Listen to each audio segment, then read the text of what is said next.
Should we boycott corporations that deal in dirty money? Or is all money really filthy lucre?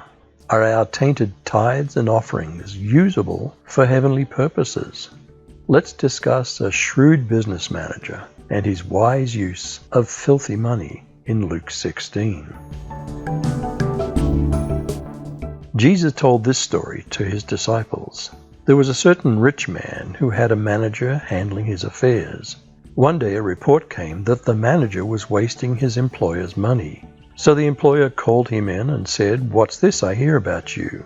Get your report in order, because you're going to be fired." The manager thought to himself, "Now what? My boss has fired me. I don't have the strength to dig ditches, and I'm too proud to beg. I know how to ensure that I'll have plenty of friends who'll give me a home when I'm fired." An absentee landowner buys land cheaply from debt-burdened farmers. The farmers now work as hired hands. The manager has great latitude. Was he more generous than the owner wanted? Did he mismanage the boss's money? The manager schemed selfishly to avoid manual labor or begging. So he invited each person who owed money to his employer to come and discuss the situation. He asked the first one, "How much do you owe him?" The man replied, "I owe him 800 gallons of olive oil." So the manager told him, "Take the bill and quickly change it to 400 gallons. "And how much do you owe my employer?" he asked the next man. "I owe him 1,000 bushels of wheat," was the reply.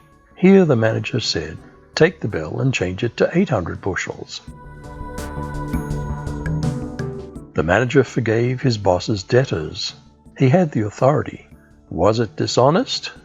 Did the owner cheat the people in the first place? Yet the boss commends his manager for shrewdness.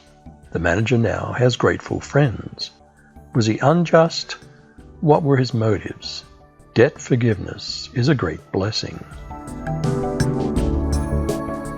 The rich man had to admire the dishonest rascal for being so shrewd.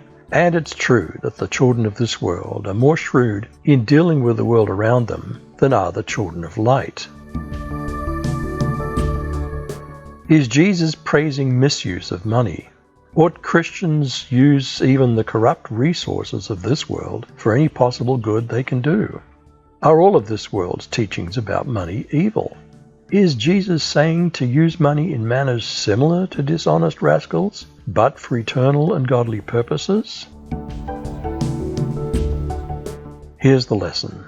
Use your worldly resources to benefit others and make friends. Then, when your possessions are gone, they'll welcome you to an eternal home. Parables leave room for hearty conversation, deep thought, and different opinions. Jesus challenges us to think about the wise use of money to benefit others. But isn't all money corrupted in some way? Jesus' instructions were quite the opposite. He said to use unrighteous mammon to make eternal friends. If you're faithful in little things, you'll be faithful in large ones. But if you're dishonest in little things, you won't be honest with greater responsibilities. And if you're untrustworthy about worldly wealth, who will trust you with the true riches of heaven? And if you're not faithful with other people's things, why should you be trusted with things of your own? Many people misuse money. All money is on loan from God. Even a trillionaire on earth has little compared to owning the whole universe. Can God trust us with what He only loaned us in this life? If so, He'll give us actual ownership in eternity. No servant can serve two masters, for either you'll hate the one and love the other, or else you'll hold to the one and despise the other. You cannot serve God and mammon. Does money master us, or do we master money?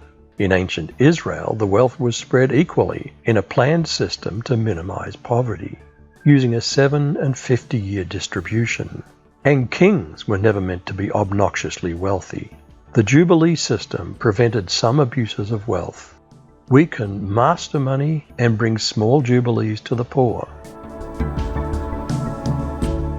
Wealth is dangerous and deceptive. Are we honest and fair? What's a righteous price? What's a righteous day's pay? Wealth blinds us to the suffering of others. Wealth deceives us. Ownership is fiction. We borrow from God what others will one day control. We can avoid the danger and deception of wealth by using it for eternal purposes.